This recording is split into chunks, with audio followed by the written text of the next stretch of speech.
Hello friends, मैं मनदीप स्वागत करती हूँ आप सभी का अपने चैनल पर। फ्रेंड्स, आज के इस वीडियो में प्रिंसेस कट ब्लाउज़ का फुल कटिंग और स्टिचिंग मैं आप लोगों के साथ शेयर करूँगी। तो इसमें मैं आपको फ्रंट पार्ट में पोटली बटन लगाना और पाइपिंग लगाना भी बता रही हूँ। सबसे पहले कटिंग हम करेंगे बैक पार्ट की। तो अस्तर के कपड़े को हम यहाँ पर फोल्ड करके रखेंगे। मैं 38 साइज़ का कटिंग यहाँ पर कर रही हूँ। नीचे से एक लाइन ड्रॉ करके हमने कपड़े को सीधा कर लेना है और इसके बाद टोटल लेंथ लेनी है। कपड़े के बंद भाग को मैंने अपनी तरफ रखा हुआ है। टोटल लंबाई यहाँ पर लेंगे 14.5 इंच। जितना भी लेंथ आपको अपने ब्लाउज़ का तैयार रखना है उसमें 1 इंच मार्जिन का प्लस करके टोटल लेंथ आप लीजिएगा। टोटल लेंथ मैंने रखी है 14.5 इंच और डीप नेक के हिसाब से हमें शोल्डर का नाप रखना है यहाँ पर 5.5 इंच का। शोल्डर लिए हैं 5.5 इंच, आर्म होल लेने हैं 6.25 इंच। ये देखिए यहाँ पर मैंने इस तरीके से मार्किंग कर लिया है शोल्डर एंड आर्म होल के लिए। और इसके बाद हमें चेस्ट का चौथा भाग यहाँ पर लेना है। चेस्ट का चौथा भाग होगा 9.5 इंच और 1.5 इंच एक्स्ट्रा लेंगे मार्जिन के लिए। मार्जिन आप अपने ब्लाउज़ में 2 इंच का भी ले सकते हैं। चेस्ट की लाइन बनाएंगे इस तरीके से। अब हमने नीचे कमर का मेज़रमेंट लेना है। कमर 32 इंच है, उसका चौथा भाग लेंगे 8 इंच। 1.5 इंच एक्स्ट्रा मार्जिन और 1 इंच एक्स्ट्रा और रखिएगा कमर की प्लिट्स के लिए। तो बैक पार्ट का मार्किंग देखिए मैंने यहाँ पर कर लिया है। गले का मेज़रमेंट ले लेंगे। गले की चौड़ाई रखी है 2.5 इंच की। गले की लंबाई आप अपने हिसाब से कम ज़्यादा करके ले सकते हैं। मैंने 10 इंच पे मार्क किया है। नीचे से नेक विड्थ रखा है 3.25 इंच और मैं यहाँ पर सिंपल पान गला बना रही हूँ। आप अपने हिसाब से बना सकते हैं बैक साइड में जो भी नेक डिज़ाइन आपको बनानी है। ये जो ब्लाउज़ मैं बना रही हूँ ये फ्रंट ओपन पर रहेगा। 1.25 इंच पे आर्म होल में गोलाई देनी है। देखिए अगर बैक पार्ट में आपका जो यहाँ पर नेक है वो डीप होता है तो आर्म होल की गोलाई आपको 1.25 इंच पर ही देनी है। 1/2 इंच ऊपर की तरफ करते हुए हमने इसकी मार्किंग कर लेनी है कमर की तरफ से। और अब हम बैक पार्ट को कट कर लेंगे अस्तर पर। यहाँ पर अगर आपको शोल्डर गिरने की प्रॉब्लम ज़्यादा होती है तो आप जो शोल्डर की सिलाई है इस तरीके से उतारते हुए लगाइएगा गले की तरफ, तो आपको ये प्रॉब्लम नहीं होगी। अब मैं कटिंग कर रही हूँ फ्रंट पार्ट की। बंद भाग की तरफ से मैंने एक लाइन ड्रॉ कर ली है हाई हुक की पट्टी के लिए और नीचे से 1 इंच हम एक्स्ट्रा लेंगे फ्रंट पार्ट के लिए। जब भी आप प्रिंसेस कट ब्लाउज़ बनाते हैं तो यहाँ पर 1 इंच आप एक्स्ट्रा लीजिएगा। इसके बाद देखिए हमें क्या करना है, जहाँ पर भी हमने एक्स्ट्रा मार्जिन लिया है इसे छोड़ते हुए बैक पार्ट को रख लेंगे। बैक पार्ट को रखने के बाद हमने यहाँ पर एज इट इज़ मार्किंग करनी है। तो देखिए मैंने यहाँ पर मार्किंग कर ली है। आर्म होल के लिए भी आपको इस तरीके से मार्किंग कर लेनी है क्योंकि हम यहाँ पर फ्रंट का शेप भी देंगे। तो इस तरीके से मैंने अच्छे से मार्क कर लिया है। 1/2 इंच अंदर की तरफ लेते हुए मार्किंग करेंगे पर अभी इसे कट नहीं करेंगे। एक्स्ट्रा आपको यहाँ पर लेना है नीचे की तरफ 2 इंच और ऊपर की तरफ आर्म होल्स तरफ 1 इंच। साइड में हम एक्स्ट्रा मार्जिन लेते हैं प्रिंसेस कट की कटिंग के लिए। अगर आप ये मार्जिन बराबर नहीं लेंगे तो आपका फ्रंट पार्ट छोटा हो जाएगा, इसलिए ये मार्जिन आप ज़्यादा ही लीजिएगा। अगर बाद में एक्स्ट्रा होता है तो फिटिंग करते समय आप नाप करके उसे कट कर सकते हैं, पर कम नहीं पड़ना चाहिए। तो इस तरीके से मैंने यहाँ पर फ्रंट पार्ट का कटिंग कर लिया है। गले की चौड़ाई 2.5 इंच रखेंगे। गले की लेंथ में 7 इंच रख रही हूँ, आप अपने हिसाब से कम ज़्यादा करके रख सकते हैं। नीचे से 3.25 इंच पे चौड़ाई मार्क करेंगे और इस तरीके से चौकोर एक बॉक्स जैसा शेप हमने बना लेना है। तो यहाँ पर मैं कुछ इस तरीके से डिज़ाइन बना रही हूँ। आप अपने अकॉर्डिंग बना सकते हैं, जैसे भी आपको रखना है। आप चाहें तो सिंपल राउंड गला भी रख सकते हैं। अब देखिए मैं यहाँ पर प्रिंसेस कट के लिए विड्थ में 4 इंच पे मार्किंग कर रही हूँ और ऊपर से टक्स पॉइंट लेना है 10.5 इंच पे। 38 साइज़ के लिए 10.5 पे मार्क किया है। आप अपने साइज़ का मेज़रमेंट लेकर भी कर सकते हैं। और टक्स पॉइंट वाली लाइन से 4.5 यहाँ पर 4.25 इंच पे मैंने मार्क किया है। इस लाइन को हमने आर्म होल्स तरफ मिलाना है इस तरीके से। विड्थ में रखेंगे 2 इंच और लेंथ में भी रखेंगे 2 इंच। साइड से मैंने टक्स की लेंथ और विड्थ 2 इंच पे मार्क की है और इस तरीके से इसे शेप दे देना है। तो ये हो गया हमारा प्रिंसेस कट का शेप। यहाँ पर आपको इसे इस तरीके से मिला देना है। ताकि हमारा फ्रंट और बैक पार्ट दोनों सेम रहे। तो देखिए आपने देखा होगा अच्छे से मैंने यहाँ पर मार्किंग कर ली है प्रिंसेस कट ब्लाउज़ की। और अब हम इसे कट करेंगे, तो सभी पार्ट को हमें इसे कट कर लेना है इस तरीके से। और देखिएगा फ्रंट में मैं लगा रही हूँ गले पे भी पाइपिंग। इस पूरे ब्लाउज़ को मैं पाइपिंग से ही तैयार कर रही हूँ, तो मैंने इसमें कुछ भी अलग से पट्टी वगैरह कट नहीं की है।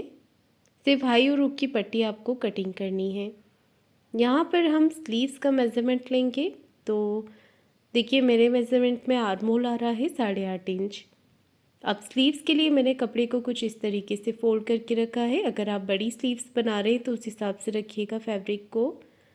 स्लीव्स की लंबाई मैंने 6 इंच पे मार्क किया है। आर्म होल जो नापा था 8.5 इंच पे लेंगे इस तरीके से। तो यहाँ पर भी हम जो चौकोर आप एक बॉक्स बना लें, उसके बाद गले यहाँ पर स्लीव्स का पैटर्न ड्रॉ करें। 2.5 इंच पर मैंने इसे डाउन किया है। अगर आप बड़ी स्लीव्स बना रहे हैं तो 3 इंच पे कीजिएगा। और 1.5 इंच एक्स्ट्रा बढ़ाया है मार्जिन के लिए। बॉटम का आपका जो भी मेज़रमेंट होता है उसका हाफ लीजिएगा और 1.5 इंच एक्स्ट्रा लेंगे मार्जिन के लिए। देखिए स्लीव्स का पैटर्न मैंने यहाँ पर बना लिया है और अब हमने करना है इसका कटिंग। आर्म होल नापकर अगर आप स्लीव्स का कटिंग करेंगे तो कोई भी प्रॉब्लम आपको नहीं होगी, पर बिल्कुल मेज़रमेंट से बराबर से बैठेगी स्लीव्स आपकी। अब हमने इसे बीच में से भी कट कर लेना है और फ्रंट के लिए गहराई देना बिल्कुल ना भूलें। 1/2 इंच अंदर की तरफ करते हुए आपको इस तरीके से इसकी गहराई कट करनी है। तो गहराई मैंने कट कर ली है, साथ ही साथ आपको क्रॉस का निशान भी लगा लेना है। अब देखिए बैक साइड का जो टक्स होता है उसके लिए आपको इस तरीके से फोल्ड करके सेंटर मार्क करना है। 4.5 इंच की लेंथ में प्लिट्स की मार्किंग करेंगे। हाफ इंच दोनों तरफ से मार्क कर लेंगे इस तरीके से। तो ये मार्किंग मैंने बैक साइड के टक्स के लिए की है और गले को भी हम यहाँ पर कट कर लेंगे। तो देखिए बैक साइड का नेक भी मैंने कट कर लिया है और मेरे सारे ही पार्ट जो है वो कटिंग हो गए हैं। अब हम इसे फ्रंट पार्ट पर रखकर कट कर लेंगे। तो गला कुछ इस तरीके से आया है। तो जैसे मैंने आपको बताया इस पूरे ब्लाउज़ को मैं पाइपिंग से तैयार करूँगी और डोरी वाली पाइपिंग मैं यहाँ पर बना रही हूँ। पाइपिंग बनाने के लिए हमेशा आपको पट्टी क्रॉस में लेनी है और ये वाला फुट मैं यहाँ पर चेंज कर रही हूँ पाइपिंग बनाने के लिए। पाइपिंग बनाने के लिए हमें अपनी मशीन का फुट चेंज करना होता है। 1 साइड वाला फुट मैंने लगाया है और ये आप अपनी नॉर्मल अम्ब्रेला मशीन में भी कर सकते हैं। अब देखिए मेरे पास ये जो डोरी मैंने ली हुई है ये थोड़ी मोटी है और पाइपिंग बनाने के लिए आप हमेशा पतली डोरी का यूज़ कीजिएगा। पतली डोरी से पाइपिंग हमारी अच्छी बनती है और दिखने में भी वो सुंदर दिखती है। तो मेरे पास ये जो डोरी है ये थोड़ी सी मोटी है। आप पतली लीजिएगा क्योंकि पाइपिंग जितना पतली रहती है उतनी ही ज़्यादा अच्छी वो लगती है। तो देखिए क्रॉस पट्टी के अंदर मैंने इस तरीके से डोरी को लगा लिया है और पूरा इसे सिल लेंगे। सिलने के बाद हमें क्या करना है, इसे एक तरफ से फोल्ड कर देना है। तो अच्छे से पाइपिंग हमारी यहाँ पर बन जाएगी। तो अलग से कहीं भी फिर आपको सिलाई नहीं लगानी, इसे अटैच करना है और ब्लाउज़ के साथ फोल्ड करके सिलाई लगा देनी है। तो पाइपिंग मैंने बना ली है और सभी पार्ट को हमें क्या करना है, मेन फैब्रिक के साथ अटैच कर लेना है। और जितना भी एक्स्ट्रा फैब्रिक रहेगा वो हम कट करके निकाल देंगे। सभी पार्ट हमने देखिए इस तरीके से मैन कपड़े के साथ अच्छे से फिनिशिंग के साथ अटैच कर लेने हैं और उनका एक्स्ट्रा कपड़ा भी कट करके निकाल देना है।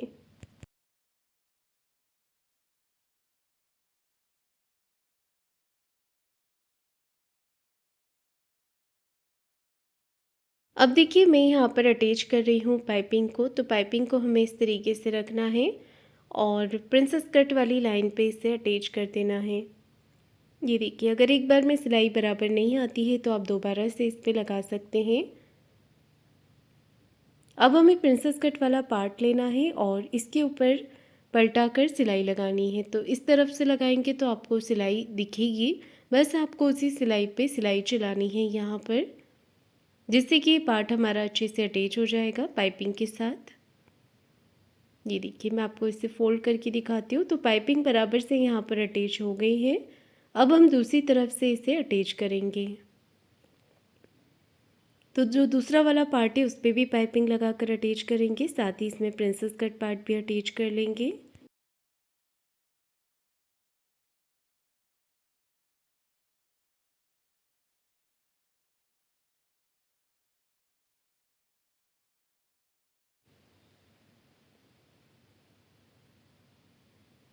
पाइपिंग अटैच करते समय जो सिलाई आपने लगाई थी उसी सिलाई के ऊपर आपको सिलाई चलानी है और लगाना भी आपको वन साइड वाले फुट से ही है पाइपिंग। तो दोनों पार्ट पे देखिए मैंने यहाँ पर पाइपिंग को अटैच कर दिया है और अब मैं इस पे लगाऊंगी पोटली बटन्स। तो पोटली बटन मैं बना रही हूँ थर्माकोल बॉल के। आप किसी के भी बना सकते हैं, जैसे कॉटन के बना सकते हैं। जो पूरा हम जब नए कपड़े खरीदते हैं उसमें से जो फॉर्म निकलती है उससे भी आप पोटली बटन्स बना सकते हैं। कपड़े की कतरन कट करके आप उससे भी पोटली बटन्स बना सकते हैं। तो थर्माकोल बॉल से पोटली बटन बनाना बहुत ही आसान है। ये देखिए इस तरीके से मैंने बहुत सारे यहाँ पर बटन्स बना के रखे हुए हैं पोटली वाले, और ये सभी मैंने थर्माकोल बॉल से ही बनाए हैं। एक एक करके हम गले के यहाँ पर आधा इंच का मार्जिन रखते हुए पोटली बटन्स को नीचे तक अटैच कर लेंगे। अब इसके ऊपर हमें हुक की पट्टी लगानी है। तो पट्टी को मैंने डबल करते हुए नीचे की तरफ रख लिया है और इस तरीके से देखिए वन साइड वाले फुट के साथ ही मैं इसे अटैच कर रही हूँ। ये अच्छे से अटैच हो जाएगी। अब आप इस पट्टी को ऊपर अंदर की तरफ करते हुए ऊपर आप सिलाई लगा सकते हैं या फिर आप इस पर हाथ से तुरपाई भी कर सकते हैं। तो देखिए इसे बनाने के लिए हमें बार बार अपनी मशीन का जो फुट है वो चेंज करना होगा। तो यहाँ पर मैं अब दूसरा जो नॉर्मल वाला फुट है उसे लगा लिया है और इससे मैं हाई की पट्टी तैयार कर रही हूँ। हुक की पट्टी लग गई है, दूसरी तरफ हमने हाई की पट्टी लगा देनी है इस तरीके से।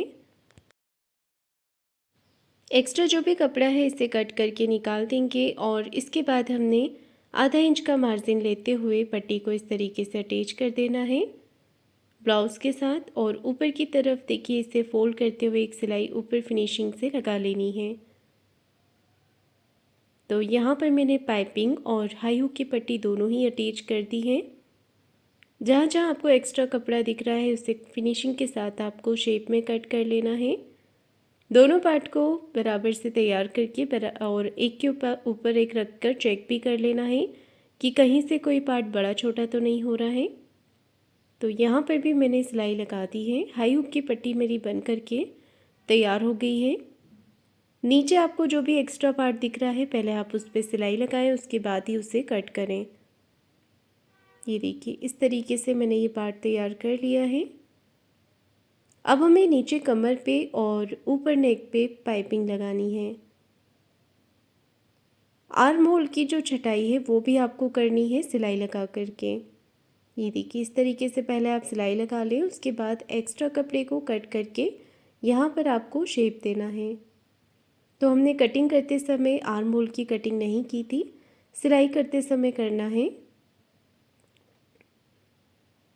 तो देखिएगा यहाँ पर मैंने हाई हुक की पट्टी बराबर से लगा ली है और अब मैं लगा रही हूँ गले पर पाइपिंग।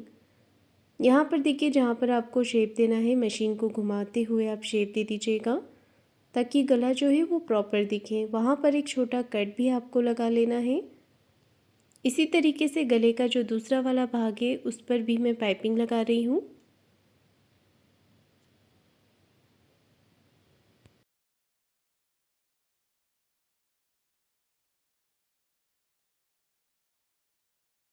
तो देखिए मैंने यहाँ पर पाइपिंग लगाकर इसे तैयार कर लिया है और इसके बाद देखिए हमें क्या करना है, नीचे कमर साइड पे भी पाइपिंग लगा लेनी है।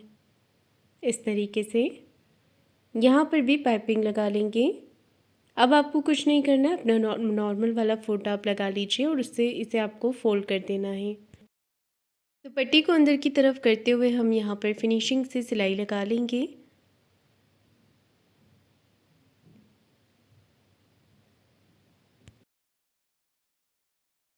दूसरी तरफ का पार्ट भी हमें इसी तरीके से फोल्ड कर लेना है अच्छे से। कोई भी पार्ट बाहर की तरफ नहीं दिखना चाहिए। फिनिशिंग के साथ इसे फोल्ड करते हुए सिलाई लगाएंगे और इसी के साथ मेरा ये पार्ट बन करके तैयार हो गया है। तो फ्रेंड्स आपको आज का ये पैटर्न कैसा लगा है कमेंट करके ज़रूर बताइएगा।